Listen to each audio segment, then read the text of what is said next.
Hello guys and welcome back to this channel, where today guys I'll be showing you how to connect MacBook on Wi-Fi. So guys, the first thing that you of course need to do is go and open your MacBook and you'll have this screen in front of you like this. But now guys, let's see what else we have in front of us. So in the top left corner, as you can see, we have the Finder, we have the File, Edit and View, we also have the Go, Window and Help options. And in the top right corner, we have, of course, the date, the Wi-Fi, as you can see, battery. And in the bottom of the screen, as you can see, we have all your applications. Well, not all of them, but the ones that you use the most. But now, guys, let's see how you can actually go and connect MacBook on Wi-Fi. So first of all, in the menu bar at the top of the screen, click the Wi-Fi icon. It looks like a series of curved lines, so at the top right corner here.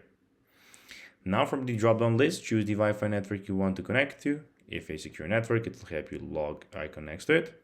If prompted, enter the Wi-Fi network password and click join. Once connected, the Wi-Fi icon in the menu bar will show the signal strength of the network. You can also manage your Wi-Fi settings through the system preferences. You can go to the top left corner, click on the system settings, system settings, go to network, Wi-Fi, and then make sure it is of course turned off or on, of course the Wi-Fi, and that's that. So guys, that will be everything for this video. I hope that you found this video informative and entertaining, guys.